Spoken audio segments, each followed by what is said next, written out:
Oulala. Mesdames et messieurs les membres du jury, le public, maman,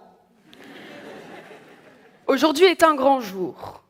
La Fondation des femmes me donne la chance, que dis-je, l'opportunité de m'exprimer face à un sujet grave, un sujet qui nous heurte tous au plus profond de notre âme et de notre corps. Vous l'aurez compris, je ne parle non pas du fléau, claquettes, chaussettes, mais bien du féminisme. J'avoue qu'en recevant mon sujet en plein cours d'histoire et de débat sur le bac, coucou Madame Paulin, je n'ai pas été directement inspirée. À vrai dire, je me suis d'abord questionnée sur les jeux de mots à faire. Ah ok donc, métro, boulot, lourdeau. Chez moi, ce serait plutôt métro, boulot, charreau. Puis ça allait un peu trop loin dans la réflexion, métro, boulot, pâte au pesto. Mais enfin bon, j'ai vite compris que ce n'était pas la bonne méthode, alors je me suis renseignée.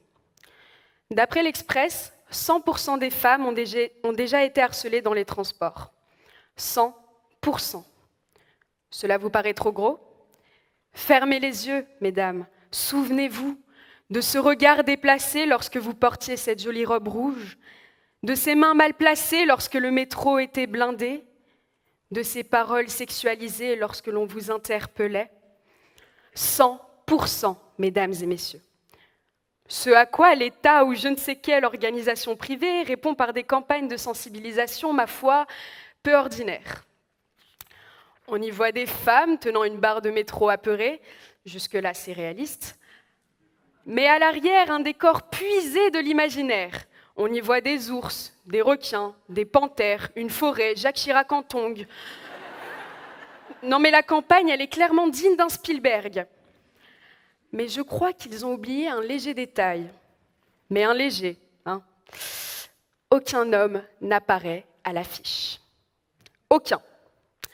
Pourtant, je crois que dans la vie, du moins dans la vraie vie, ce sont la plupart du temps des hommes qui harcèlent les femmes, et non pas les ours ou les requins.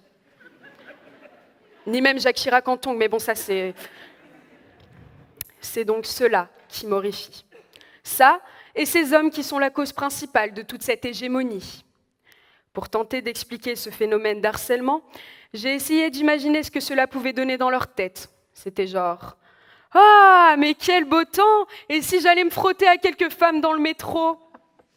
Car c'est vrai qu'en tant que femme, me lever à 8 heures du matin pour par ailleurs gagner 23% en moins dans un boulot régi par un connard sexiste, quoi de mieux pour égayer ma journée que de me faire accoster par un mec, chemise ouverte, poils sur le torse, lunettes de soleil, probablement 53 ans de plus que moi. Quoi de mieux ? Mais de toute façon, j'ai ma technique infaillible que seule l'élite de la nation utilise, je mets mes écouteurs. Je m'assois et regarde tout le monde d'un air méfiant. Et si un homme m'aborde en me demandant ce que j'écoute, je réponds Christophe Maé. Normalement, il s'enfuit, normalement. Normalement. Plus sincèrement, laissez-moi vous conter un fait qui prouvera mes dires. J'étais assise au fond du métro. Un homme s'approche et aborde la fille en face de moi de la manière la plus élégante possible. Je cite « Wesh, t'es grave bonne ». Elle ne rétorque pas. Il s'énerve et crie « Pfff » avec ta robe de pute. Je ne sais pas ce qui était le plus gênant entre le vent magistral qui venait de se prendre ou son bermuda à fleurs et ses chaussettes bleues. Mais c'était particulier. C'est fou à quel point une femme se fait juger sur tout ce qu'elle porte. J'imagine bien une réunion du tribunal de la grande instance de la FSGL, Fondation Sexiste Supplément Gros Lourd. Ce serait genre... Bon les mecs, une jupe trop courte, c'est quoi ? Une pute ? Un décolleté ? Une pute ? Et si elle porte un voile ? Oh là là là là là là, Bernard, pas assez pute cette fois. Puis le verdict tenu par l'Assemblée. Elle portait une robe ? C'est de sa faute. Ah, jour de grève, donc elle s'était collée à lui sans faire exprès ? C'est de sa faute aussi. Il l'a suivie à l'extérieur de la bouche de métro, dites-vous ? C'est de sa faute, elle n'avait qu'à pas le regarder. Bon les mecs, fin de la réunion, on va boire une pinte et voir le match. Aujourd'hui, seuls 2% des femmes portent plainte suite au harcèlement dans les transports. Qu'est-ce qui explique cela, dites-vous ? C'est l'habitude. L'habitude de subir. J'ai lu énormément de témoignages poignants sur cette habitude. Une femme brisée nous raconte qu'elle se rendait chez une amie pour une soirée et qu'elle s'était assise à côté d'un homme dans le métro. 2 ou 3 arrêts plus tard, ce même homme pose sa main sur sa cuisse. La femme se lève, il la suit. Elle a peur, il sourit. Il pose sa main sur ses fesses, la femme crie. Personne ne réagit. Elle sort alors du métro en courant et appelle son amie. Le lendemain, elle se rend au commissariat. 2 policiers l'accueillent et écoutent son récit. Après quelques larmes versées, un regard échangé, le policier lui demande « Mais comment étiez-vous habillé ?» Comment étiez-vous habillé ? J'ai envie de répondre et je vais répondre à sa place. Elle était habillée comme une femme ordinaire, comme Madame Tout-le-Monde, comme un jour de froid à Paris, comme une soirée de décembre. Elle était habillée comme toi, comme moi. Un col roulé, une écharpe, un pantalon, des chaussures. Et puis même si elle portait une jupe, un string, des talons ou un t-shirt avec la tête de Claude François, elle n'a pas à se faire importuner, elle n'a pas à subir. Cette Madame Tout-le-Monde avait un prénom, elle avait un âge, une adresse. C'est bien la preuve que nous sommes victimes de l'ordinaire, victimes de notre routine monotone, victimes d'être femmes. On a pris l'habitude d'être victime, mais cette habitude émane d'un fait grave. Alors aujourd'hui, je propose, que dis-je, je vous impose de vous habiller comme vous le souhaitez.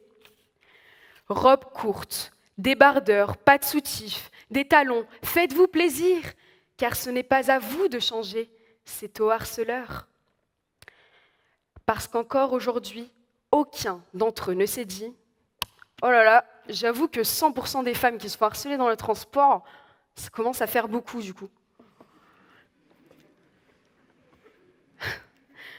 La FSGL, Fondation Sexy Supplément Gros Lourd pour ceux qui dormaient au début, dirait plutôt « Mais les femmes, elles sont si douces, si aimantes. On sait tous qu'au fond d'elles, ça leur plaît de se faire dragouiller par-ci par-là. J'ai l'air d'être aimante et douce, connard. » Je sais pas.